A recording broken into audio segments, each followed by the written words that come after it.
Natapos ang huling video kung saan pumunta si Theo at Zirith siya diretso sa isang junk shop na nagbebenta ng mga bagay na hindi nasusuri sa mababang presyo.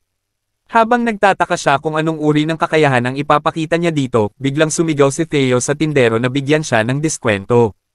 Habang hinihingi ni Theo ang diskwento, naguguluhan si Zirith. Ang junk shop ay nagbebenta na ng lahat sa mataas na diskwento, at humihingi pa siya ng higit pa, at bukod doon, tiwala siyang makukuha niya ito. Sinabi ng tindero na maaari niyang kunin ang mga bagay sa halagang 18 tower coins imbes na 20 at napapailing si Zirith dahil gumana ang taktika ni Theo. Ngunit hindi pa ito kontento at humihingi pa ng higit pang diskwento at ngayon hindi na makapaniwala ang Zoro. Humanga ang tindero sa katapangan ng pusa at sinabing hindi na siya makakapagbaba pa sa 15 tower coins, ngunit iginiit ni Theo na 13 tower coins na lang. Ipinangako niya na palagi siyang bibisita kung bibigyan siya ng diskwento, at natawa ang tindero sa kanyang determinasyon. Sinabi niyang matagal na siyang hindi nakatagpo ng isang taong nakakaaliw, at pumayag na ibenta ang mga paninda sa 13 tower coins. Habang nagdiriwang si Theo, hindi maintindihan ni Zirith ang nangyari, at saka siya lumingon kay Zirith at tinanong kung nakita niya ang ginawa niya. Sinabi niya ang gustong marinig ni Theo at tinawag siyang astig, at habang pumapalakpak siya para sa kanya, alam niyang naging matigas lang ang ulo niya. Pagkatapos, tinanong ni Zirith si Theo kung ano ang bibilhin niya doon sa una, at tumingin siya sa paligid habang sinasabi na pipiliin niya ito kaagad. Hindi nagtagal at nahanap niya ang hinahanap sa isang lumang kahon na kahoy, at ipinakita ang isang sombrero de straw kay Zirith, sinasabing ito ang bibilhin niya. Sinabi ni Zirith na hindi niya ito bibilhin, at sinabi niyang bibilhin niya ito. Hindi siya makapaniwala at tinanong si Theo kung seryoso siya sa pagbili ng bagay na iyon, at sumagot siyang seryoso siya, ngunit tinanong kung bakit siya ganoon kareaksyon. Tinanong siya ni Zirith kung hindi niya nakikita kung ano ang mali sa kanyang pagpili dahil hindi man lang siya pumili ng sandata kundi isang lumang sombrero de straw na tiyak na basura. Narinig ng tindero ang kanyang mga salita at tinanong siya kung may reklamo siya tungkol sa kanyang tindahan, at nagulat siya at sinabing wala naman. Pati si Theo ay pinagalitan siya sa pagiging istorbo, at humingi siya ng paumanhin habang naiinis at naguguluhan. Sinabi ni Zirith na hindi niya maintindihan kung bakit siya humihingi ng paumanhin, ngunit nagpa siya si Theo na bilhin ang sombrero de straw dahil sinabi ni Sejen na bilhin ang anumang magustuhan niya, at nagustuhan niya ang sombrero sa unang tingin. Pagkatapos nilang umalis sa tindahan, sinabi niya kay Zirith na ipinakita na niya ang lahat, kaya babalik na siya. Naguguluhan si Zirith, at marahang pinalo ni Theo ang kanyang balikat habang nagmamalaki at sinabing sana naging mahusay na mangangalakal siya. Sinabi niya kay Zirith na sana maging mabuti siyang mangangalakal, at pagkatapos ng mga salitang iyon, umalis siya. Sandaling natulala si Zirith, ngunit naisip niyang wala na siyang magagawa. Naisip niya, sa kabila ng kanyang pagdududa, magiging hindi natural na sundan pa ang pusa na mangangalakal kaysa dito at nagpasya siyang umatras muna. Ngunit habang siya'y lumingon upang bumalik, may biglang napagtanto si Zirith. Bumalik siya sa gulat, tiningnan mabuti ang sombrero de straw kasama si Theo, at biglang naalala na ito ay nasa listahan ng mga nanakaw na bagay mula sa isang landlord. Siya ay nagulat at nagtataka kung talaga bang iyon ang parehong sombrero, at sinubukang kumbansihin ang sarili na napakababa ng posibilidad. Bumalik sa kuweba sa ika-79 na palapag, si Sejen ay nag-e-extract ng mga buto mula sa mga halamang carrot na kanyang pinalaki. Ang mga halamang carrot ay namulaklak ng mas maaga kaysa sa inaasahan niya, at nagkaroon ng magagandang buto. Naisip niyang itatanim ang kalahati sa kuweba at ang kalahati sa lupa. Kamakailan lamang, ang mga carrot sa kanilang imbakan ay mabilis na nauubos dahil sa batang oso, at ngayon ang mga kuneho ay nagsisimula ng maging mainipin, kaya magandang ideya ang magtanim ng higit pang carrot. Biglang tinawag si Sejen ng Cart Rabbit at Black Warrior Rabbit dahil nakahuli sila ng isda, at oras na ng almusal. Naisip niya ng ilang sandali ang menu. Nagpa siya si Sejen na maghanda ng sopas na isda, at hiniling sa Black Rabbit at Sickle Rabbit na linisin ang isda. Nais ni Sejen na magluto ng sopas lalo na para sa inang kuneho, na buntis at kakaunti ang ganang kumain nitong mga araw na ito, at kumuha siya ng sariwang cherry tomatoes para gamitin. Inani niya ang mga ito gamit ang kanyang pangalan na Dagger, at nagbigay sa kanya ng karaniwang halaga ng job XP at proficiency sa harvest skill. Ngunit ngayon na ang proficiency ng kanyang skill na harvest ay tumaas na sa limitasyon nito, umakyat ito mula level 3 patungong level 4, at natutunan ni Sejen na hindi na niya ito magagawa pa. Nalaman niya na may mga bagong epekto na idinagdag sa kanyang skill ngayon. Interesado si Sejen tungkol dito at binasa ang impormasyon ng kanyang skill, kasama ang karaniwang kakayahan na gawing bahagyang hinog o hindi hinog ang mga prutas upang maging angkop sa pag-ani. Mayroon siyang bonus na kakayahan na taasan ang level ng kanyang mga inaning pananim ng isang level. Bagamat binabanggit ng sistema na napakababa ng posibilidad na mangyari ito at parang malabo, tuwang-tuwa si Sejen na paminsan-minsan ay magkakaroon siya ng mas mataas na level ng pananim. Masaya siyang isipin na makakakain siya ng mas masarap na cherry tomatoes. Ngunit naisip niya kung may karagdagang epekto sa mga skill kapag umabot ito sa level 4 o ito lamang ba sa harvest skill. At natanto niyang malalaman lamang niya ito sa pamamagitan ng pagpapataas ng level ng iba niyang mga skill sa parehong paraan. Tumawag ang amang kuneho sa kanya, sinasabing kailangan niyang magtrabaho ng mabilis. Napagtanto ni Sejen na hindi ito ang oras upang magpatangay sa isip. Inihanda niya ang pagkain, nilagyan ito ng mga dahon ng carrot bilang palamuti, at iniharap ang malinaw na sopas na isda sa buntis na inang kuneho. Masaya siya sa kanyang likha, at ipinakita ang impormasyon ng sopas na isda.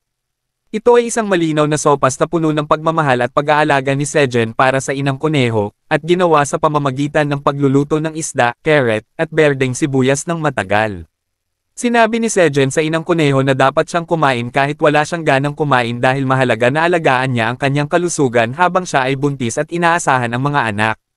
Nahihiya ang amang kuneho, at sinabi ni Sejen sa kanya na ang natitirang mga kuneho ay maayos na ang pamamahala sa mga gawain sa pagsasaka, kaya hindi siya dapat mag-alala tungkol sa iba pang bagay at mag-focus lamang sa kanyang asawa. Habang pinapakain ng amang kuneho ang kanyang asawa, sinabi ni Sejen sa Black Rabbit na makikita na nila ang kanyang mga munting kapatid, at tuwang-tuwa rin siya para dito. Pagkatapos, tinawag siya ng batang oso mula sa labas ng kuweba, at sinagot niya na naroon siya sa tamang oras. Nagsuot si Sejen ng backpack at nagdala ng malaking basket na gawa sa mga dahon ng berdeng sibuyas, at sinabi sa kanyang mga kaibigang kuneho na lumabas na sila at kumain. Iniwan niya ang mga pananim sa loob ng kuweba para sa cart rabbit at sickle rabbit na pangasiwaan, at dinala ang natitira kasama niya. Unang itinali niya ang basket sa isang lubid at pagkatapos ay itinali ito ng mahigpit sa kanyang baywang. Kapag nakumpirma na niyang maayos itong nakatali, binigyan niya ng senadorias ang batang oso na simulan siyang hilahin pataas, at ginamit niya ang malaking bato bilang puli upang hilahin si Sejen pataas. Hindi mahirap ang trabaho para sa batang oso, at habang umaakyat si Sejen, sinabi niya sa kanyang mga kaibigang kuneho na magkikita sila sa labas. Ilang araw na ang nakalipas, nakahanap siya ng madaling paraan upang makalabas ng kuweba gamit ang isang higanting bato bilang kolo para gumawa ng manual na elevator. Binabati ni Sejen ang batang oso at iniisip kung paano nila sinisimulan ang kanilang araw tuwing umaga na pumupunta siya sa kanilang kuweba upang simulan ang kanyang trabaho at kainin ang kanyang agahan. Ngunit pagkatapos ay tiningnan niya ang higanting bato at namangha sa kahulugan nito. Ilang araw na ang nakalipas, hiningi lang niya sa inang oso na dalhan siya ng malaking at matibay na bato upang itali ang isang lubad, at nagdala ito ng isang bagay na malaki kahit para sa kanyang laki. Hindi pa rin makapaniwala si Sejen sa laki nito, at iniisip niyang iba talaga ang sukat dito sa ika-79 na palapag.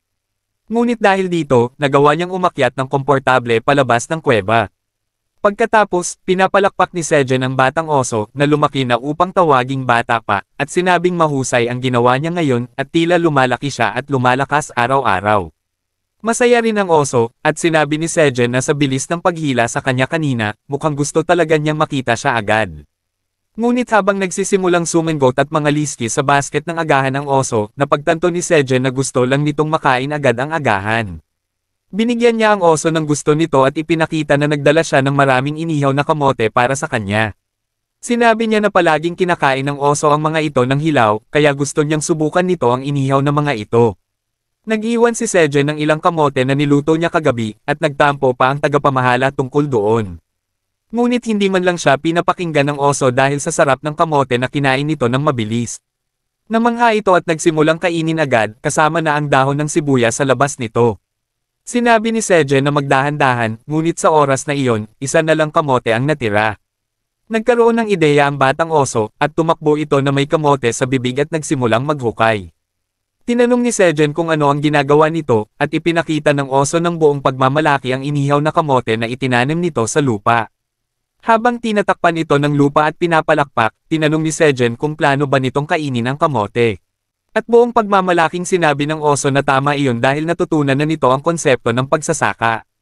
Ngunit pagkatapos, nagsimulang tumawa at gumulong sa sahig sina Sejen at ang kuneho, at nabigla ang oso. Hindi nila mapigil ang tumawa, at tinawag siyang cute ni Sejen habang tumayo ito at ipinaliwanag kung ano ang mali sa ginagawa ng oso.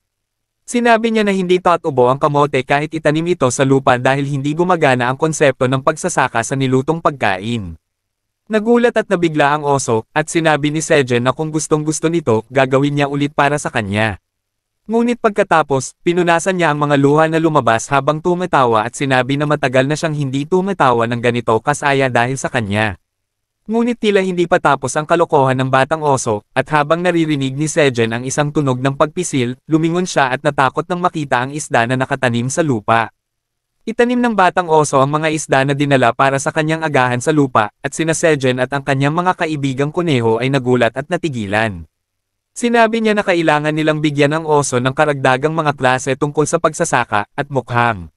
Sumang-ayon ang mga kuneho, hindi tulad ng oso.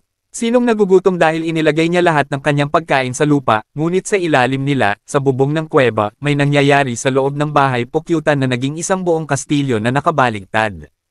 Ang reyna ng mga makamandag na pukyutan ay nakaupo mag-isa sa kanyang silid, at mukhang malungkot at nag-aalinlangan habang tinitingnan ang isang espesyal na itlog sa kanyang mga kamay. Dito nagtatapos ang video. Kinabukasan, sa labas ng yungib, tumayo ang batang kulay pulang oso sa kanyang dalawang paa na parang nananakot habang handa nang harapin ang itim na mandirigmang kuneho na may hawak ng kanyang kahoy na martilyo. Seryoso ang kuneho habang naghahanda siyang hampasin ang batang oso, ngunit hindi seryoso ang oso at tinuturing itong laro kaysa pagsasanay. Sumugod siya patungo sa itim na mandirigmang kuneho na tumalon upang makaiwas sa kanyang pag-atake at mabilis na naglapat ng 3 hampas sa likod ng oso bago ito makatayo.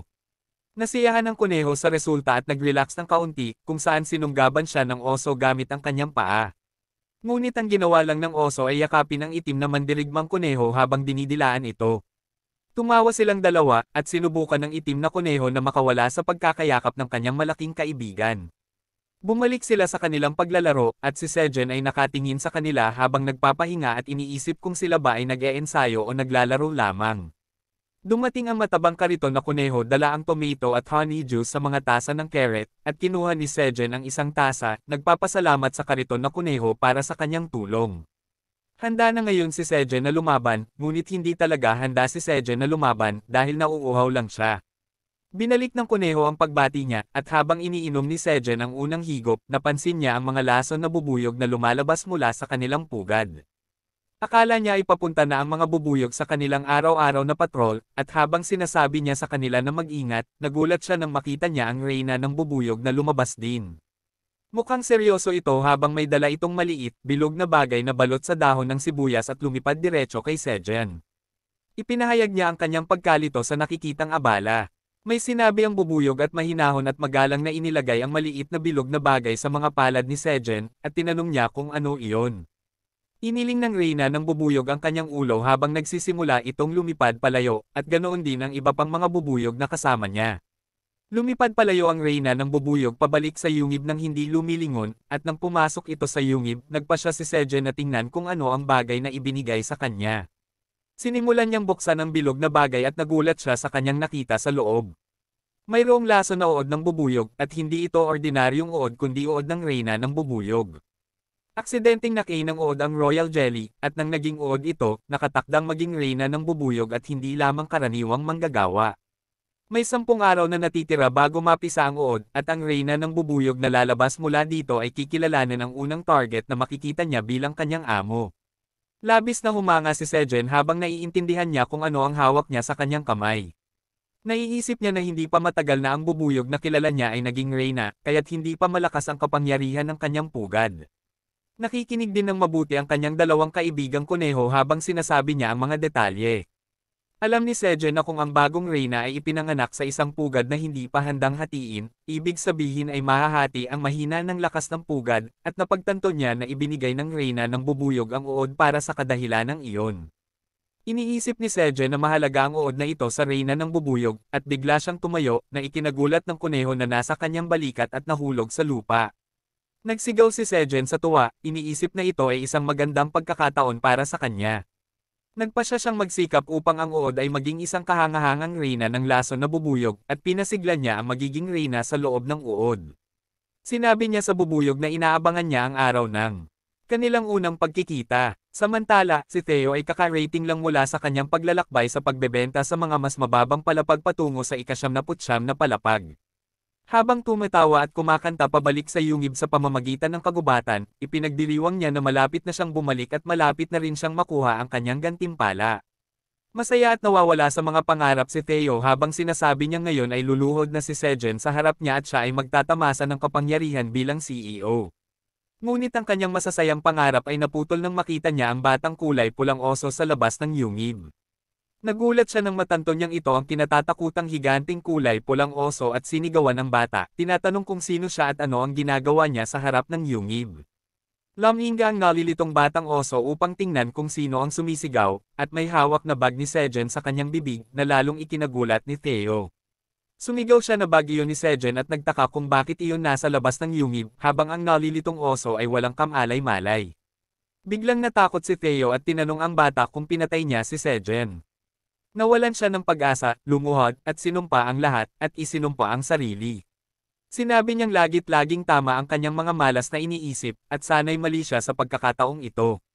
Ngunit nagbago ang mga ekspresyon ni Theo mula sa kalungkutan patungo sa galit, at sinabi niyang dapat nakita niya na ito ay mangyayari dahil may nararamdaman siyang kakaiba simula nang pumasok sa ika-38 na palapag.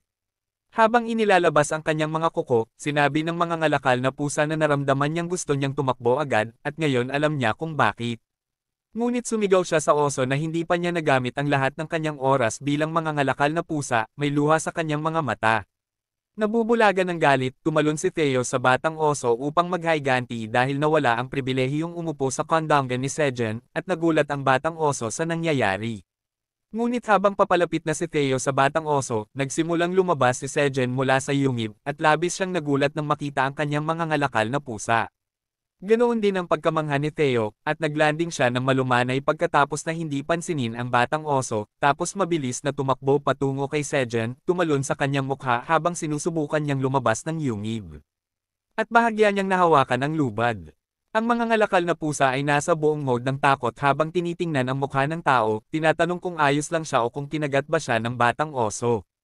Nalilitong tinanong ni Sejen si Theo kung ano ang mali, ngunit ang mga ngalakal na pusa ay naglakad na pababa sa kanyang mga binti at tinitingnan ang kanyang mga tuhod ngayon.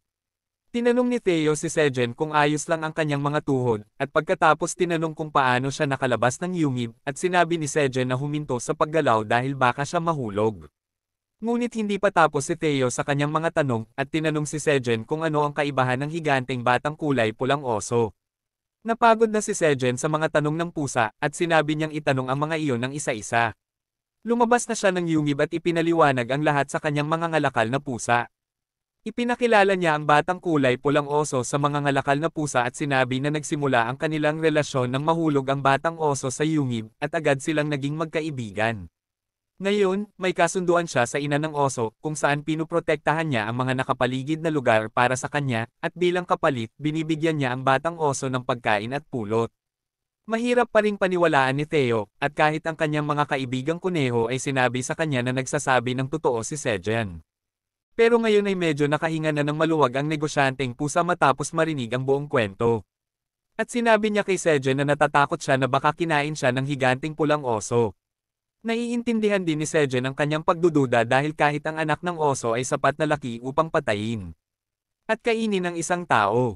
Ngunit bigla niyang napagtanto na masyadong malabo kung tatawagin lang ang anak ng oso na anak lang palagi. Kaya gusto niyang bigyan ito ng pangalan para sa kaginhawahan. Humingi si Sejen ng tulong kay Theo upang tanungin ang oso tungkol sa kanyang pangalan, at nang kausapin ng pusa ang oso. Isinalin niya ang sagot nito para sa tao, sinasabing sinabi ng anak ng oso na ito ay isang anak lang ng oso. At wala itong alam tungkol sa pangalan. Iniisip ni Sejen na kung ganoon, maaari siyang magbigay ng pansamantalang pangalan sa anak ng oso. At may naisip siyang magandang pangalan. Ang anak ng oso ay talagang nasa sabik na makuha ang kanyang bagong pangalan, at habang sabik na naghihintay. Tinanong ni Theo si Sejen kung ano ang iniisip niyang pangalan. Tumawa siya ng mayabang at sinabing mayroon siyang kahangahangang pangalan sa isip, at pagkatapos ay nagpasyang pangalanan ng anak ng oso na Q. Talagang masaya si Sejen na ipahayag ang pangalan na iyon dahil batay ito sa sigaw ng anak ng oso. Tuwing sumisigaw siya, at sa tingin niya na ito ang perpektong pangalan para ibigay dito. Si Sejen lang ang nag-iisip nito dahil habang nalilito pa rin ang anak ng oso. Ni hindi sina Theo o ang dalawang kuneho ang nakakita nito ng mabuti, at ang mukha ng matabang kuneho sa kariton ay nagsasabi na ito ay isang kakilakilabot na pangalan. Lumapit si Theo at ipinakita ang thumbs down kay Sejen, sinasabing wala siyang sentido sa pagbibigay ng pangalan. Sa mga tao, at siya ay nagulat. Sinimulan niyang alagaan ang anak ng oso, tinatanong kung ayaw niya ang kanyang bagong pangalan. Binibigyan niya ito ng haplos sa baba at mga tapik sa ulo habang tinatawag ito sa bagong pangalan. Kyuing, at tinatanong ito kung paano niya ito papangalanan. Ngunit bago pa man magkaroon ng pagkakataon na sumagot ang anak ng oso, sinimulan na siyang kilitiin ni Sejen hanggang sa siya ay gamulong sa sahig sa kakatawa at walang masabi. Napagtanto ng mga kuneho at ni Theo na ito ang paraan ni Sejen upang kumbansihin ang anak ng oso na tanggapin ang kanyang bagong pangalan. At mukhang nagtagumpay siya. Ngunit nababahala si Theo sa lahat ng items yung natatanggap ni Kyuing, at umakyat siya sa ulo ni Sejen. Habang sinasabi sa kanya na itigil na ang pagkiliti sa anak ng oso at tingnan kung ano ang mayroon siya. Binuksan niya ang kanyang bungkos at ibinigay sa kanya ang supot ng mga barya ng tore, sinasabing natapos niya ang lahat ng misyon sa pagkakataong ito.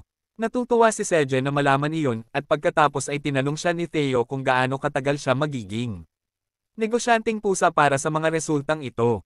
Pinuri ni Sejen ang negosyanteng pusa, sinasabing mahusay ang kanyang ginawa. Tungkol sa kanyang tagal bilang negosyanteng pusa, sinabi niyang pinagsama ang natitirang oras mula noon. Mayroon siyang humigit kumulang 38 oras para maging sa kanyang paboritong posisyon. Habang nagsisimulang umakyat ang mga kuneho sa kanilang kaibigang oso, ipinagdiwang ni Theo na marami siyang oras para masiyahan sa mga karangyaan ng pagiging negosyanteng pusa. Sinabi niya kay Sejen na magiging negosyanteng pusa siya habang buhay, at gagamitin niya ang lahat ngayon, at hiningi niya ang churro. Malugod na pinahiga ni Sejen ang pusa sa kanyang kondongen at sinimulang pakainin ito ng churro gamit ang kanyang kamay. Nasiyahan si Theo at sinabing talagang mahusay siyang gumawa sa pagkakataong ito. Lubos siyang nasiyahan sa kanyang paboritong merienda habang nasa kondongen ni Sejen, ngunit biglang itinulak siya ng anak ng oso sa gilid at siya naman ang damailan ng churro. Napagtanto ito ni Theo at tiningnan ng may pagmamataas ang anak ng oso bago tanungin kung ano ang iniisip nito na ginagawa niya, at walang ideya si Kyuing. Biglang inatake siya ng pusa at pagkatapos ay nagsimulang sumigaw. Sinabing paano siya naglakas loob na ilagay ang kanyang dila sa kanyang churro at paano siya naglakas loob na umupo sa kondongen ni Sejen. Kapag naroon siya, galit na galit siya at sinabi sa anak ng oso na hindi niya ito patatawarin, handa na siyang muli itong atakihin. Ngunit kahit papaano ay napigilan siya ni Sejen. Ngunit nasaktan si Kyuing at umiiyak dahil sa sakit, at pagkatapos biglang sumigaw siya ng napakalakas. Na ang lahat ng malapit sa kanya ay nagulat. Nagsimulang manginig ang kagubatan matapos nito, at habang napagtanto ni Sejen kung ano ang mangyayari, siya ay natakot. Ngunit wala na siyang gaanong oras para gawin iyon. Bigla na lang tumalon ang inang oso mula sa kagubatan ng may bilis at lakas, at sina Sejen at Theo ay maaari lang magtaka sa kanya habang naghahanda siyang lumapag sa tabi nila. Bumagsak ang inang oso sa harap nila, at ang alon mula doon ay nagpabagsak kay Sejen. Mukhang mabangis at galit ang inang oso habang kinukupkup niya ang kanyang anak, tinitingnan ang dahilan ng pag-iyak nito. At sa harap niya ay sina Theo, Sejen, at ang mga kuneho, at habang sinasabi ni Kyuing sa kanyang nakakatakot na ina tungkol sa nangyari, tinitingnan niya si Theo. Ngayon ang negosyanteng pusa ay nakatago sa pagitan ng kanyang mga binti. At takot na takot siya, habang napagtanto rin ni Sejen na ang sitwasyon na ito ay kasing sama ng maaari nitong makuha. Sa pagtatapos ng video, magiging mahirap para kay Theo, at kahit na walang nangyari kay Sejen, tila tama ang masamang pakiramdam ng pusa. Narinig ang pag-iyak ng kanyang anak na oso, tumalon ang kanyang ina sa kanilang kinaroroonan na parang isang rocket. Ngayon, nakatitig ang ina ng oso ng masama kay Theo na takot na takot. Na libo-libong beses na mas maliit kaysa sa kanya. Nanginginig at pinapawisan siya sa takot habang hawak ang kanyang mga kamay sa harapan at ang kanyang buntot sa pagitan ng kanyang mga paa, at ipinakikilala ang sarili sa ina ng oso. Sinabi niya na siya ay isang naglalakbay ng mga ngalakal at ipinakita pa ang kanyang badge ng naglalakbay ng mga ngalakal para hindi siya saktan. Sinubukan ni Theo na sabihin na nagkaroon lang siya ng kaunting hindi pagkakaintindihan sa kanyang anak, ngunit bago pa niya ito mapaliwanag, ang nakabibinging pag-ungal ng ina ng oso ay nagpatigil sa kanya at sa lahat. Ang ungol ay umalingaw-ngaw sa buong ika-79 na palapag at nagpatuloy ng ilang segundo, halos itulak sina Sejen at ang mga kuneho palayo. Nang tumigil siya sa pag-ungal, tinanong ng ina ng oso si Theo ng isang bagay, at ang takot na pusa ng mga ngalakal ay umiiyak at humihingi ng tawad, sinasabing hindi na sila mag-aaway. Sumali si Sejen sa usapan upang iligtas ang pusa na nagbebenta at sinabing isang maliit na pagtatalo lamang ito at walang seryosong nangyari. Ngunit siya at ang lahat ay takot pa rin sa ina ng oso, na nakatitig lamang sa kanila. Pagkatapos ay huminga siya ng malakas at lumayo, bumalik sa kagubatan para sa kanyang pagpatrol. Pinanood ni na Sejen at Theo ang kanyang pag-alis, at pagkatapos ay huminga sila ng maluwag, sinasabing muntik na silang mapahamak. Umiiyak pa rin si Theo at humihikbi, at nilapitan siya ni Sejen upang aliwin. Tinanong siya kung okay lang siya, at pagkatapos ay pinakalma siya. Nagsalita si Theo sa pagitan ng kanyang mga hikbi at pinasalamatan si Sejen sa pagtatanggol sa kanya. Habang yakap-yakap siya ni Sejen at pinapalubag ang loob, sinasabi niyang dapat sinabi niya ang tungkol sa pamilya ng oso ng mas maaga. Ang mga kuneho ay nag-aalala rin sa kanya, at naawa sila sa pusa habang pinalilibutan siya. Pagkatapos ay kumuha ng inisyatiba ang itim na kuneho at sinimulan siyang dilaan. Naramdaman niyang nakikiliti siya, ngunit nag-anyaya pa ito ng mas maraming kuneho na sumali sa pag-aalaga sa pusa. Pakiramdam ni Theo ay mas mabuti at nagsimula siyang tumawa. At pagkatapos ay umakyat ang mga kuneho sa balikat ni Sejen at sinimulan din siyang dilaan, at siya rin ay tumawa. Ngunit ang anak ng oso ay nanunood sa kanila mula sa di kalayuan. At nakaramdam siya ng labis na pagkabalisa sa nangyari. Lumapit siya kina Sejen at Theo ng dahan-dahan na may malungkot na ekspresyon sa kanyang mukha. At pagkatapos ay sinimulan niyang dilaan ang pusa ng mga ngalakal habang nag-aalala pa rin para sa kanya. Iyon ang kanyang paraan ng paghingi ng tawad, at naiintindihan iyon ni Theo. Sabi niya na patawarin din siya sa kanyang padalos-dalos na pag-arte. At sinabing magkaibigan na sila mula ngayon. Ngunit habang dinidilaan pa rin siya ng anak ng oso, hiniling ni Theo na huwag nang kainin ang kanyang mga treats mula ngayon. Habang pinupunasan ang kanyang mga luha, ang biglaang ginhawa ay nakarating kay Sejen, at siya'y napabuntong hininga ng malakas. Sinabing dapat lahat sila ay maging magkaibigan at mabuhay ng masaya. Ang paghikab ay nakakahawa at unang naapektuhan si Theo. At pagkatapos ay pati si Kyuang at ang mga kuneho ay sabay-sabay na humikab. Ang mag-asawang kuneho na nasa yungib ay narinig ang kaguluhan mula kanina. At lumabas upang tingnan kung ano ang nangyayari ng medyo huli na. Paglabas nila sa yungib, nakita ng asawang kuneho ang bundle ni Theo. Kasama ang straw hat na binili niya kanina na nakausli mula rito. Kinuha niya ito, iniisip na ito ay isang magandang sombrero. At, ipinakita pa sa kanyang asawa, na nakakita kina Sejen, Theo, Kyuang, at ang mga kuneho na natutulog ng magkakasama. Lahat sila ay magkayakap sa ibabaw ng isa't isa.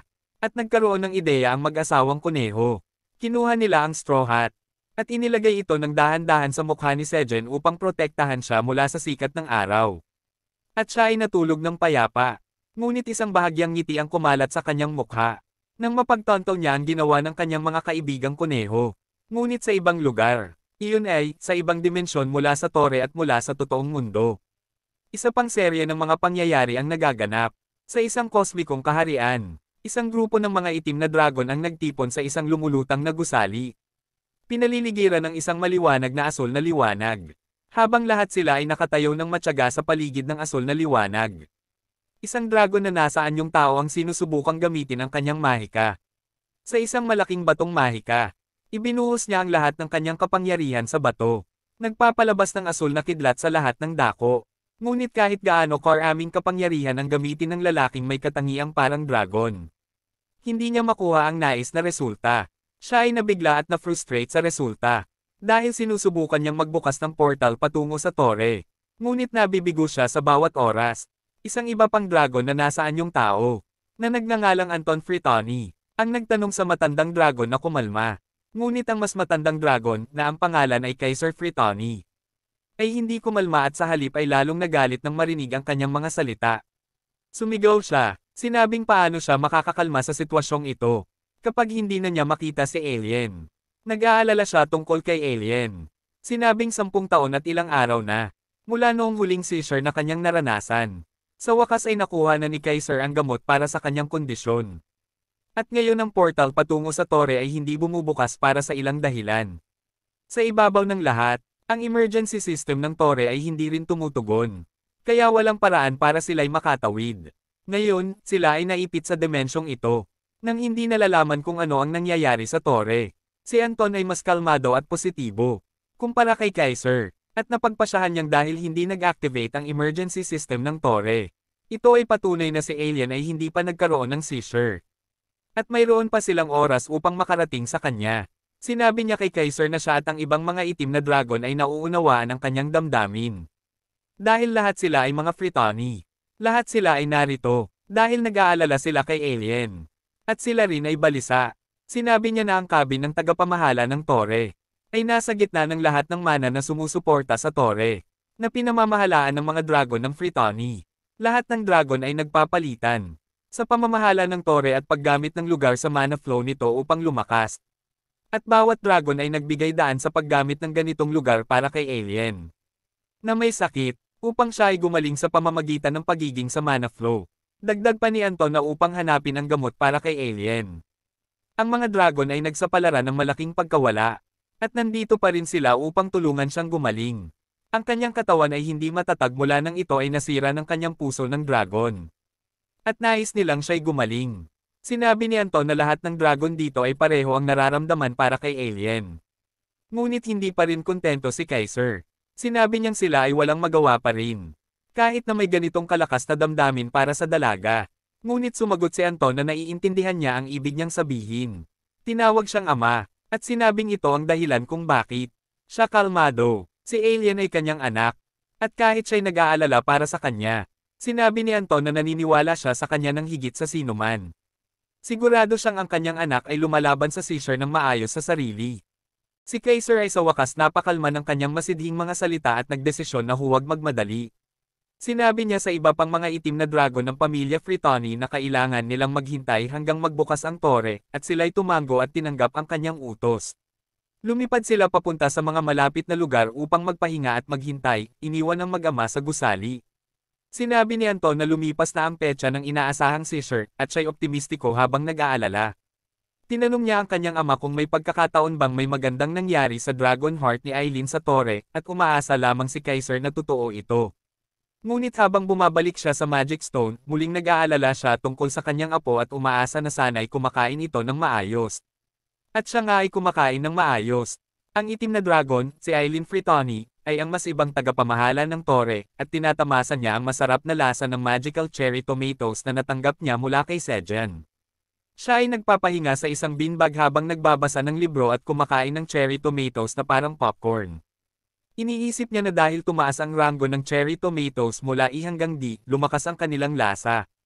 Dati, kailangan niyang punuin ang kanyang bibig upang malasahan ito. Ngayon, kaunti lamang ng mga kamatis ay sapat na upang maramdaman ang kanilang lasa. Habang tinatamasa niya ang mga kamatis, bigla niyang naramdaman ang kakaiba habang mabilis na tumibok ang kanyang puso. Nabigla si Aileen dahil hindi siya makapaniwala sa nangyari at sinuri niyang muli ang kanyang puso. Tinitingnan niya ang sarili, naalala na ang kanyang Dragon Heart ay hindi tumibok ng kahit isang beses sa nakaraang 200 taon. Ngunit ngayon, ito ay kumilos ng kusa at sumipsip ng mana ng ilang sandali. Si Aileen ay nananatiling nagugulat sa katotohanang hindi niya magawang kainin ang kahit isa sa mga kamatis na kanyang kinain sa pangyayaring ito, at naalala niya ang isa pang detalye tungkol sa kanyang kondisyon medikal.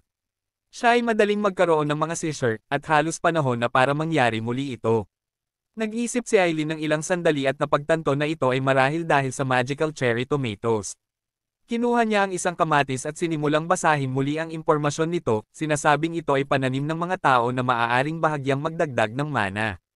Nakalimutan niya ang bahagi ng katangian ng pananim na ito dahil iniisip lamang niya ang lasa nito.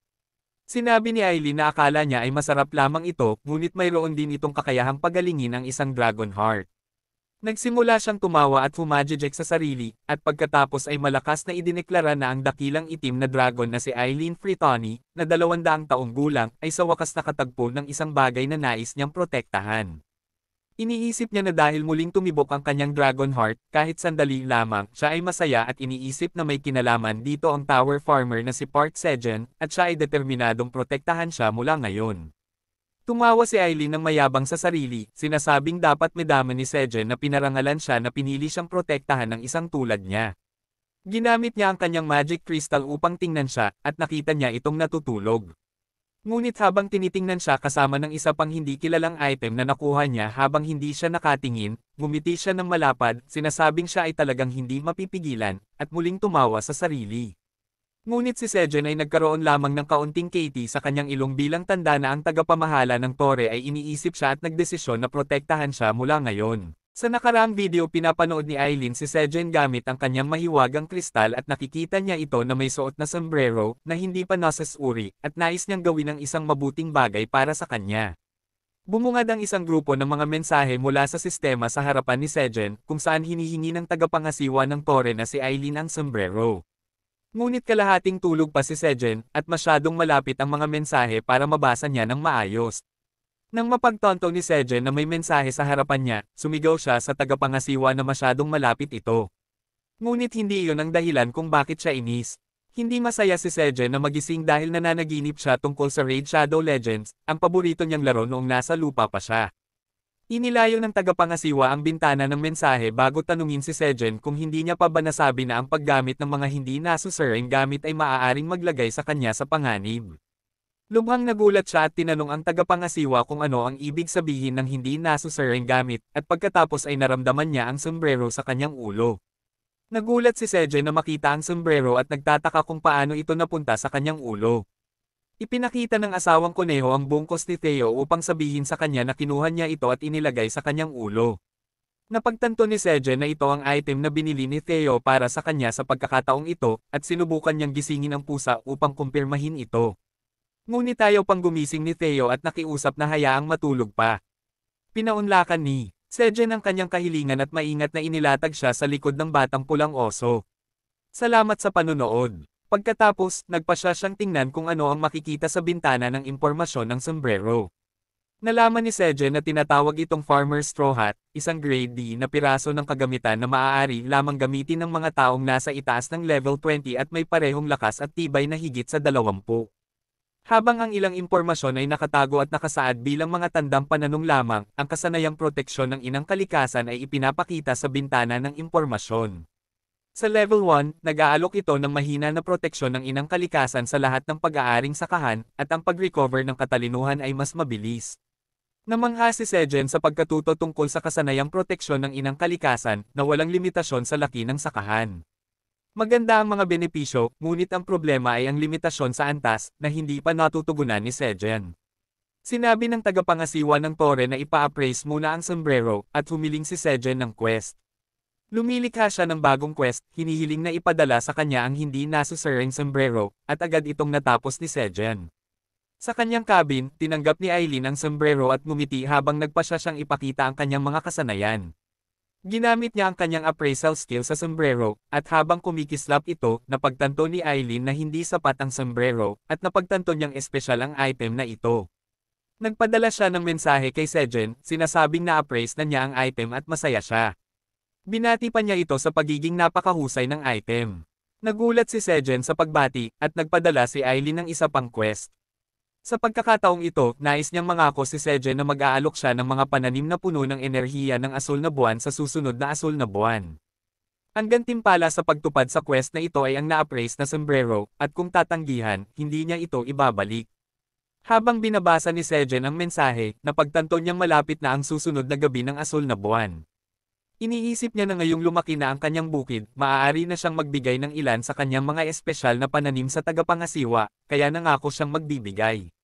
Nagpadala ng mensahe si Aileen, sinasabing maghanda si Sejen ng kanyang pinky finger at gumawa ng pangako. Sinabi rin niya na dapat magalak si Sejen dahil sinabi niya ang kanyang pangalan. Nagulat si Sejen at sinabi niyang hindi niya kailangang ibigay ang kanyang pangalan. Nainis si Aileen at sinabi sa pamamagitan ng mensahe na ayaw niya bang ibalik ang kanyang sombrero. Sabi pa niya na sinisipa niya ang lupa, iginiit na ito ay isang dakilang karangalan para kay Sejen.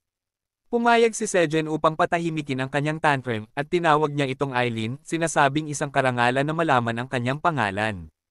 Ibinuka niya ang kanyang maliit na daliri upang mangako na ibibigay ang mga pananim na puno ng enerhiya ng asul na buwan sa susunod na pangyayari ng astronomiya.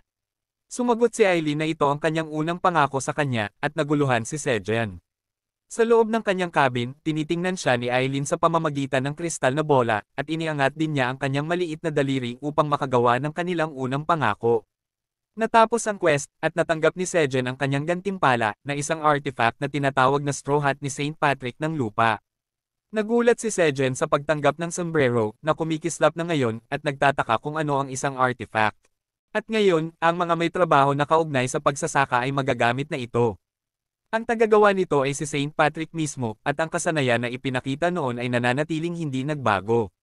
Gulat na gulat si Sejan nang malaman niyang ang sombrero ay isa sa 10 mga artifact sa loob ng tore, at ito ang unang beses niyang marinig na may mga kagamitan na itinuturing na artifact. Binasa niya muli ang impormasyon sa bintana at nakita niyang ang mga limitasyon sa antas at istatistika na binanggit noon ay nawala na, at may bagong limitasyon na nabanggit. Ngunit dahil siya ay isang magsasaka, pasado na siya rito. Nakita ni Sejan na ang grado ng sombrero ay nakadepende sa grado ng gumagamit, at ito ay lalago kasabay ng kanyang pag-unlad. Kaya nagpasya siyang isuot ang sombrero upang malaman kung ano ang grado nito ngayon. Pagkasuot ni Sejan ng sombrero, sunod-sunod na mga mensahe ng sistema ang lumitaw sa harap niya. Kinikilala ng sombrero ni Saint Patrick ang kanyang grado bilang D, at inaayos ang sarili nitong grado sa dito. Ang mga limitasyon ng E-class sa mga pag-andar nito ay limitado, at ang kasanayan sa proteksyon ng ina ng kalikasan ay tumataas sa antas 2. At nakakuha si Sejan ng isa pang kasanayan na tinatawag na Farmer's Body Level 1. Pagkatapos, ang mga limitasyon ng D-class ay tinanggal din, at parehong kasanayan na nakuha ni Sejan ay tumaas ng isang antas. Nakakuha rin siya ng karagdagang kasanayan na tinatawag na Wishing for a Good Harvest sa antas 1. Nagbago ang impormasyon ng sombrero, at binasa ni Sejan ang paglalarawan ng dalawang pinakabagong kasanayan. Pinapanatili ng farmer's body na siya ay malusog at malakas, at ang Wishing for a Good Harvest ay nagbibigay sa kanya ng napakababang posibilidad ng pagkakaroon ng magandang ani mula sa ilang pag-aari niyang lupa. Ang magandang ani ay sa lugar na may 36 na square feet, at magtatagal ng 1 linggo kung saan tataas ang ani ng 50%. Gulat na gulat si Sejan, iniisip na ang mga kasanayan at katangiang nakuha niya mula sa sombrero ay talagang kamangha-mangha, at napagtanto niyang ang artifact ay talagang kamangha-mangha. Iniisip niya na sa mga bagong kasanayang nakuha, madali niyang makukultiba ang tigang na lupain sa labas ng kuweba. Talagang masaya si Sejan na tama ang kanyang hinala muli, at ipinakita ni Theo na may gintong mga kamay siya at kayang pumili ng kayamanan mula sa basura. Niyakap niya ang natutulog na pusa, at nagawa niyang pumunta sa kuweba. Nagising si Theo ng mga oras na iyon, at medyo balisa kung ano ang ginagawa ni Sejan sa kanya. Nang makita ang pusa na gising, sinabi ni Sejan na siya ang magiging sales cat para sa susunod na linggo. Gulat na gulat si Theo at hindi makapaniwala na makakamit niya ang kanyang ninanais na posisyon sa loob ng 1 linggo, at hindi lang 38 oras. Habang pinupuri siya ni Sejan at naglalaro kasama ang cat merchant, nagising ang kanyang iba pang mga kaibigang hayop. Hindi alam ni Theo ang dahilan ng biglaang mapagbigay na desisyon, ngunit siya ay talagang masaya at wala siyang pakialam sa dahilan. Maya-maya, ang mga kuneho ay hindi mapakali sa loob ng kuweba, na mas tense ang itim na mandirigmang kuneho kaysa sa kanyang chubby na kapatid. Parehong balisa si Sejan, at nanginginig siya mula sa pagkabalisa habang hindi mapigil ang nanginginig ang kanyang mga paa. Si Theo ay nasa kanyang kondongen, at naiirite sa patuloy na panginginig, at tinanong niya si Sejan kung maaari niya itong itigil dahil hindi ito komportable. Sumagot siya na hindi niya ito kayang pigilan dahil sa kanyang pagkabalisa, dahil matagal na ang lumipas at wala pa ring balita mula sa burrow ng magulang na kuneho. Si Sejan at ang kanyang mga kaibigang kuneho ay sabik na naghihintay sa ina ng kuneho upang manganak, ngunit nababagot na si Theo, at hiniling niya sa kanya na bigyan siya ng churro upang panatilihing sariwa. Pumayag si Sejan, iniisip na baka kailangan pa ng kaunting oras, kaya lahat sila ay dapat magpahinga muna. Pagkatapos, nang papalapit na niyang ailapag ang cat merchant, bumukas ang pinto ng burrow. Lumabas ang sickle rabbit, may hawak na tela na bundle sa kanyang kamay, at sabik na tinanong ni Sejan kung ilan ang nandon at kung sila ay malusog, at ang mga kuneho ay may parehong mga tanong din. Ipinakita ng sickle rabbit sa kanila ang 3 cute na bagong panganak na kuneho sa tela na bundle, at lahat ay nagsabi na 3 sila. Ngunit hindi pa iyon ang lahat dahil dumating ang ama na kuneho na may hawak na 3 pang sanggol, at labis na tuwa si Sejan. Nang mailagay na ang 6 na baby rabbit sa lupa, lahat ay nagtipon upang makita silang natutulog. Nagdesisyon si Sejen na magluto ng magaan na sopas para sa ina ng kuneho upang makabawi siya ng lakas pagkatapos ng hirap sa panganganak buong umaga. Ngunit hindi pa rin niya matiis na iwanan ang gilid ng cute na mga kuneho. Si Theo ay nakaupo sa malayo sa bilog at tinawag siya ni Sejen na lumapit. Ang pusa ay medyo kinakabahan tungkol dito at dinala niya ito pasulong, tinanong kung cute ang baby rabbits. Sinabi ni Theo na napakaliit nila at sinabi ni Sejen na ngayon siya ay naging tito. Gulat na gulat ang pusa at inulit ni Sejen ang sarili, sinasabing alagaan ni Theo ng mabuti ang mga baby rabbits bilang cool na tito. Biglang kinuha ni Theo ang isang packet ng churro na itinatago niya at sinabi na ibibigay niya ang kanyang paboritong merienda sa mga sanggol. Sinabi ni Sejen na masyado pang maliit ang mga sanggol upang kainin iyon at nagulat ang pusa. Ngunit tinanong niya siya kung lihim na itinatago niya ang churro at kinakabahang sinabi ni Theo na iyon ay para sa emergency. Hiniling niya kay Sejen na palampasin ito ngayon at sinabi ni Sejen na palalampasin niya ito dahil ngayon ay isang masayang araw. Ito ang ika-179 na araw ni Sejen na stranded sa tore, at ito rin ang araw na tinanggap niya ang mga bagong miyembro ng pamilya. Samantala, may nangyayari sa base ng waypoint na siyang daanan papunta sa iba pang palapag. Isang grupo ng mga halimaw ang nagtitipon sa harap ng magic stone ng waypoint at ang kanilang mabagsik na pinuno ay nagsasalita sa kanila. Sinabi niya sa mga halimaw na parang toro na malapit na ang Blue Moon at hiniling na huwag magpadala sa Blue Moon. Ngunit ang mga halimaw na parang toro ay hindi pa nagugutom. Iniutos niya sa kanila na hanapin ang lahat ng kanilang makakain sa tigang na lupain. Ang pinuno ng mga halimaw ay isang malaking minotaur na may hawak na palakol, na siya ring boss ng ika-79 na palapag, pati na rin ang hari ng mga kabayo at baka. Hindi alam ni Sejen at ng kanyang mga kaibigan, masaya silang naglilibot sa kanilang mga araw, na may dagdag na enerhiya at kasiyahan ang mga baby rabbit sa kanilang routine. Nagsisimula ang kabanatang ito sa pagpapakita ng system window na ang Wishing for a Good Harvest Level 1 ay na-activate na, at ito ay sasakop sa 36 square feet ng Magical Cherry Tomato Field na magbubunga ng 50% higit pang ani hanggang sa susunod na linggo. Abala ang mga bubuyog na lumilipad sa Cherry Tomato Field, sinusubukang pollinate ang mga ito. Nakatayo si Sejen sa tabi ng bukid, suot ang sombrero ni Street Patrick, at iniisip niya na mas maraming bulaklak sa partikular na patch ng cherry tomato plants na ito, kaya narito lahat ng mga bubuyog. Napagtanto niya na ito ang dahilan kung bakit tataas ang ani ng 50% dahil sa kasanayan ng sombrero. Malapit nang dumating ang ika-7 Blue Moon mula nang pumasok siya sa tore, at iniisip ni Sejen kung maayos sina Kyuang at ang kanyang ina. Hindi sila dumating sa kuwebo ngayon, at iniisip niya na baka naghahanda sila para sa pagdaan ng Blue Moon. Mabuting tinitignan ni Sejen ang kanyang mga tanim na kamatis, iniisip na dapat din siyang maghanda. Ngunit naabala siya ng mga sigaw ng mga bagong silang na kuneho na nagtatakbuhan sa paligid ng bukid, at hinahabol sila ni Theo habang sinasabihan silang huminto. Isinasalaysay niya sila sa kulungan, at pagkatapos ay dinadala sila sa bukid.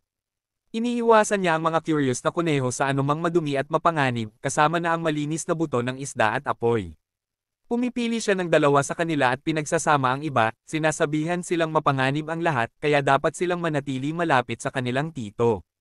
Habang inaalagaan ni Theo ang lahat ng mga baby rabbit, nagulat si Sejen dahil hindi niya inaasahan na magiging magaling na tagapag-alaga ang pusa ng mga ngalakal. Lumapit siya at tinanong kung paano ang kanyang tungkulin bilang cool na tito.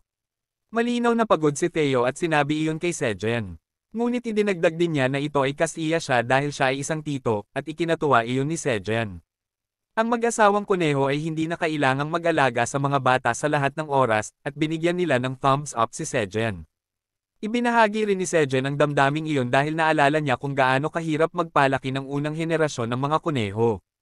Pagkatapos, pinamunuan ni Theo ang mga baby rabbit sa isang pakikipagsapalaran sa loob ng kuweba habang daladala sila sa kanyang balikat, at sinabi ni Sejen sa kanya na bumalik bago maghapunan. Malapit na ang pagdating ng Blue Moon, at lahat ay nagsisimula ng maghanda para dito. Isinara ng mga bubuyog ang mga pasukan ng kanilang mga pugad gamit ang mga wax doors, at ang mga pintuan ng mga tahanan ng kuneho ay mahigpit na isinara rin. Handa na rin si Sejen gamit ang isang kumot at isang bag na puno ng pagkain para sa pagdaan ng Blue Moon. Bigla, napansin niya si Theo na pumapasok sa kanyang bundle at tinanong siya kung ano ang ginagawa niya. Sumagot si Theo na magtatago siya sa loob ng bundle upang maiwasan ang epekto ng Blue Moon dahil may tampok ito na makakapidyaw sa enerhiya ng Blue Moon. Idinagdag pa niya na maliit ang kanyang bundle, ngunit ito ay katulad ng isang tolda, ngunit ang mga mayamang wandering merchants ay may mga bundle na kasinlaki ng mga bahay. Nagulat si Sejen. Nagulat si Sejen na malaman ang bagong impormasyon na ito, at iniisip niya na mas maraming kakayahan ang mga bundle kaysa sa kanyang inaakala. Ngunit iniisip niya na mas mabuting hayaan si Theo na mag-ingat ng isang bagay na mayroon siya at tinanong ang pusa na itago ito kasama niya sa bundle. Ibinigay ni Sejen sa kanya ang kakon ng Queen Bee, at nagulat si Theo sa pagkatuto nito. Naiintindihan ni Theo na ang kanyang misyon ay panatilihing ligtas ang kakon, at itinago niya ito sa kanyang malambot na balahibo upang manatiling ligtas. Sa ganitong paraan, narinig ni Sejen ang isang malakas na dagindong mula sa labas, at napagtanto niya na nagsimula na ang Blue Moon. Nagtago siya sa isang sulok ng kanyang kuweba habang tinitignan ito. Nagulat si Sejen sa pagkatuto ng bagong impormasyon na ito, at iniisip niya na ang langit at nagtataka kung maayos si Nakyang at ang kanyang ina ngayon. Ngunit napagtanto niya na mas dapat siyang mag-alala tungkol sa kanyang sarili dahil maraming nakakatakot na sigaw ng mga halimaw ang yumanig sa kuweba.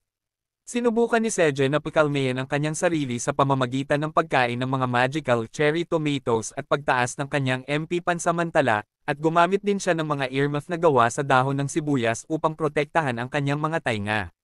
Naririnig niya ang mga sigaw na ito sa unang pagkakataon at nagtataka kung may ibang uri ng halimaw na biglang pumasok sa mga teritoryo ng mga Crimson Giant Bears. Pagkatapos, biglang may isang sigaw mula sa isang halimaw na parang ungol ng baka na lubos na nagpatigil sa kanya. Nagtataka si Sejen kung ano iyon habang ang tunog ay mabilis na lumalayo. Napagtanto niya na ito ay sigaw ng baka at nagtataka kung may mga baka sa palapag na ito. Pagkatapos, napansin niya na ang ilan sa kanyang mga magical cherry tomatoes ay sumipsip ng enerhiya ng Blue Moon, at nagliliwanag na ngayon ng asul, at sa pagkakataong ito, ang kanilang dami ay mas mataas kaysa karaniwan. Nagulat si Sejen habang iniisip kung mas matindi ang enerhiya ng Blue Moon ngayon upang magdulot ng ganitong mga resulta. Pagkatapos, nakita rin niya ang isang corn cob na nagliliwanag sa ilalim ng Blue Moon, at napagtanto niya na malapit na siyang mag-ani ng isang mais na pinagpala ng kapangyarihan ng Blue Moon. Napatawa si Sejen sa kanyang sarili, iniisip na siya ay medyo mapalad, at napagtanto niya kung bakit napakaraming asul na cherry tomatoes ngayon. Ito ay dahil sa kasanayang wishing for a good harvest, at kaya siya ay may magandang ani ng mga espesyal na prutas din. Sa wakas, natapos na ang Blue Moon, at bumalik na sa normal ang lahat.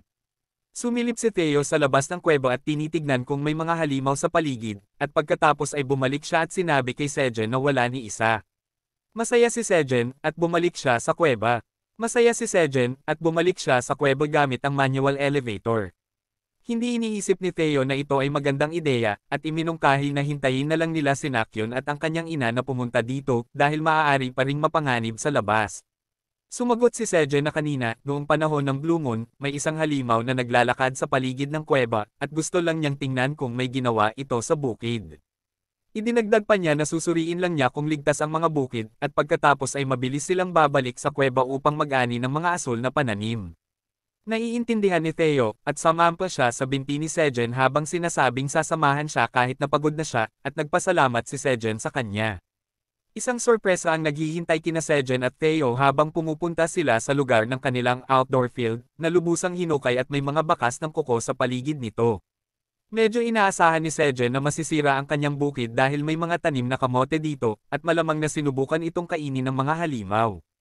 Pagkatapos, napansin niya ang mga higanting bakas ng kuko sa lupa at nagtataka kung anong uri ng halimaw ang makakapag-iwan ng ganitong mga bakas.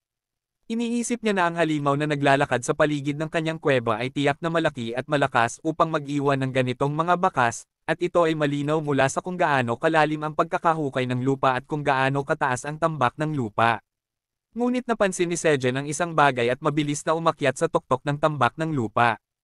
Tinanong siya ni Theo kung gaano katagal silang mananatili sa labas at iminungkahi na bumalik na sila para sa kanilang sariling kaligtasan.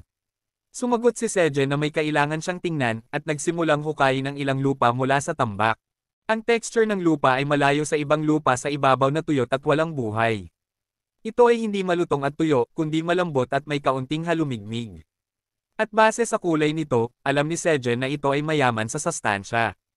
Masaya siya na makitang may masaganang lupa sa ilalim ng tuyong lupa sa ibabaw. At iniisip niya na ang posibilidad ng muling pagsasaayos ng tigang na lupa ay bukas na. Inaasam ni Sejen ang masaganang bukid na maaari niyang likhain sa labas ng kanyang bahay gamit ang lupang ito. At malinaw niyang nakikita ang lahat ng uri ng pananim na nais niyang itanim. Ngunit napagtanto niya na kailangan nilang bangkelan ang buong lupain. Baliktarin ang lahat at haluin ang mga lupa upang makamit iyon. Gayunpaman, wala siyang kinakailangang mga gamit sa pagsasaka para dito. Dahil nangangailangan ito ng mga traktora at araro. At masyadong mabigat na trabaho para sa pala ni Rabbit. Pagkatapos, nakatanggap si Sejen ng mensahe mula sa tagapamahala ng tower na si Alien. Na naguguluhan at tinatanong kung ano ang ginagawa niya doon. Bumaba siya mula sa bunten habang sinasabi ni Alien na kakaalis lang ng asul na buwan. Ngunit maaaring may mga halimaw na nag-aabang. Kaya't pinapayo niyang mabilis siyang bumalik. Sa kanyang kuweba, sumagot si Sejen na palapit na siyang gawin iyon. Tinanong niya si Alien kung maayos ba siya kagabi. At sumagot si Alien na maayos siya at hindi niya kailangang mag-alala para sa kanya. Sa halip nais niyang mag-alala si Sejen para sa kanyang sarili bilang magsasaka ng tower. Ngumiti si Sejen ng mapanukso at sinabing mas nagmamalasakit siya sa kanya kaysa dati. At naalala niya na ito marahil ay dahil sa mga pananim ng asul na buwan. Ngumiti siya at sinabing mayroon siyang magandang ani. At maaari siyang maghintay para dito. Si Sejen at Theo ay bumaba sa kuweba. At agad na tumaas ang hagdan. At natulog siya dahil sa sobrang pagod. Pagkatapos noon, diretso siyang pumunta sa Maisan upang anihin ang mais na pinagpala ng enerhiya ng asul na buwan. Sinabi ng sistema na nakaani siya ng mais ng stamina na pinagpala ng enerhiya ng asul na buwan. At tumaas ang kanyang trabaho at skill XP. Sobrang excited si Sejen habang binabalatan ng mais at nakita niyang lahat ng buto nito ay asul. At iniisip kung anong mga katangian ang mayroon ng mais ng stamina. Binasa niya ang impormasyon nito at nalaman na, kapag kinain, ang mais ay nagpapataas ng stamina stat, ng 0.1 permanente. Ang shelf life nito ay 60 araw. At ang rank nito ay D. Excited si Sejen at iniisip na dahil ito ay isang D-rank na pananim. Ang epekto nito ay dapat doble kaysa sa E-rank na mais. Ngunit hindi iyon ang mahalaga para sa kanya ngayon. Ang tanging mahalaga ay subukan kung gaano kasarap ang mais. Nagdudrol si Sejen habang binubuksan ang bibig upang tikman ang mais. Ngunit nagpadala ng mensahe si Alien. Tinanong kung nakalimutan niya ang kanyang pangako. Tumigil si Sejen sa kanyang ginagawa at pinunasan ang kanyang mukha at sinabing hindi niya napigilan ang sarili. Pumunta siya sa taniman ng cherry tomato at inani ang mga asul na cherry tomato. Sinabi ni Sejen sa tagapamahala ng tower na sa pagkakataong ito ay nagkaroon siya ng magandang ani para sa mga pananim ng asul na buwan. Kaya bibigyan niya siya ng 5 nito. Nagpasalamat si Alien habang tinatanggap ang alay at sinabing babayaran niya ito kalaunan. Sinabi ni Sejen na maghihintay siya para dito. Ngunit iniisip niya na, ayon sa mga nakaraang trend, maaari itong tumagal ng matagal. Sa loob ng kanyang kubo, natanggap ni Alien ang 5 asul na cherry tomato. At sobrang excited siya tungkol dito. Iniisip niya na kung ang normal na cherry tomato ay nagpapagalaw ng kanyang dragon heart. Ang mga asul na cherry tomato ng asul na buwan ay maaaring magdulot ng himala. Kinain niya ang lahat ng sabay-sabay at labis na nasarapan. Ngunit pagkatapos ay kumalma siya at sinabing ang lasa ay hindi mahalaga ngayon. Nagdesisyon si Alien na mag-focus sa daloy ng mana sa kanyang katawan. Nag-concentrate siya ng husto, at ang mana ng tower ay nagsimulang dumaloy sa kanyang katawan. At biglang naramdaman niyang muling naging aktibo ang kanyang dragon heart. Ngunit sa pagkakataong ito, hindi ito isang masayang okasyon. Dahil naramdaman niyang siya ay inatake. Bumagsak si Alien sa sahig. Habang nag-iipon ng magic ang kanyang dragon heart. At nawala ng kontrol habang sumisigaw siya sa sakit. Dito nagtatapos ang kabanata. Ang asul na buwan na ito ay nagdala ng mas maraming regalo para kay Sejen kaysa sa mga nakaraang pagkakataon. At ngayon maaari niyang palawakin ang domain ng Tower Farmer sa labas ng kanyang kuweba. Ngunit mukhang hindi niya isinama sa plano ang posibilidad na bumalik ang mga halimaw na baka sa susunod na gabi ng asul na buwan.